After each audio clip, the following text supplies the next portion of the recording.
जिलों में गैर मजरूआ खास, गैर मजरूआ आम, बर्खास्त समेत सभी प्रकार की सरकारी जमीन जो करीब 16,39,676 प्लाट ऐसे हैं जो अवैध कब्जे में है महोदय।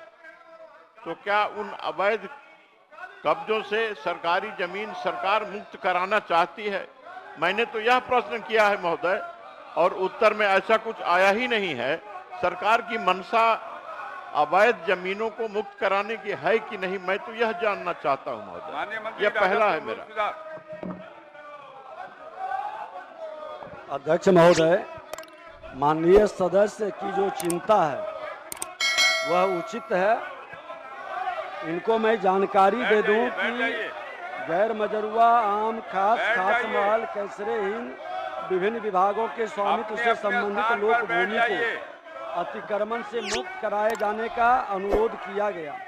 इसके अतिरिक्त माननीय पटना उच्च न्यायालय द्वारा CWJC संख्या 9692/2015 राम पुनीत चौधरी बनाम राज्य सरकार एवं अन्य में पारित आदेशों के तहत सार्वजनिक जल निकायों, वाटर बॉडीज को भी अतिक्रमण मुक्त कराया जाना है। इस संबंध में कई जिलों द्वारा सराहनीय कार्य किए गए हैं तथा तथापि जिले में अभी भी लोक भूमि अतिक्रमण मुक्ति का कार्य असंतोषप्रद है। माननीय सदस्य को कोई पार्टिकुलर खास जगह की जानकारी है दें, इमीडिएट सरकार उस पर एक्शन लेगी और उसको अतिक्रमण मुक्त कराएगी। बैठ जाइए, बैठ जाइए। बिल से कही जाने वाली कोई बात प्रोसीडिंग में नहीं जाएगी।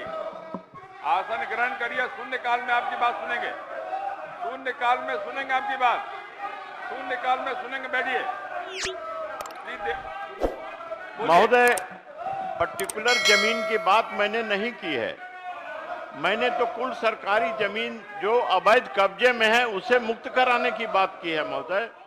और मैं सरकार से यही आश्वासन चाहता हूं कि सरकार क्या अवैध कब्जा हटाने हेतु राजस्व एवं भूमि सुधार विभाग जमीन सूची और जमाबंदी सूची का मिलान कर अवैध कब्जा हटाने हेतु अब जो अवैध जमाबंदी है उसे रद्द करके और यह काम करना चाहती है। माननीय मंत्री महोदय,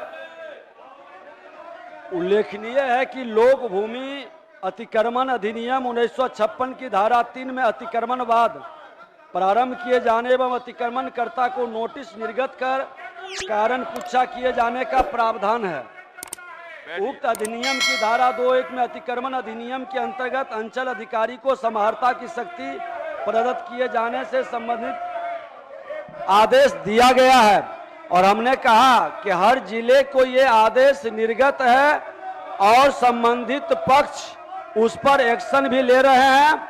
हमने पर्सनल जमीन की बात नहीं की। हमने कहा कि कहीं की कोई सूचना है, जिलाधिकारी के पास जानकारी आती है तो उसको प्राथमिकता में लेकर के वो इसको एक्शन में जमीन पर उतारने का काम करेंगे। हो गया महोदय। एक है, सरकार तो सजग है इस मामले में। एक ही प्रश्न महोदय। सरकार चाहती है कि लैंड बैंक बनाए और लैंड बैंक के लिए जरूरी है कि सरकार ने जो आदेश दिया है वह तो ठीक है, लेकिन जिलों में जिलाधिकारी और उन्होंने क्या प्रयास किया है और उनके प्रयास के फलस्वरूप जो उपलब्धियां हासिल की है सरकार ने अब तक, उसकी जानकारी क्या सदन को दे? ये तो निरंतर प्रयास होते रहता है, हमेशा अवैध कब्जा से मुक्ति का अभियान चलते रहता है। उसकी जानकारी दे सकते हैं क्या? जानकारी अभी कैसे हो सकता है? माननीय सदस्य अगर जो जानकारी चाहते हैं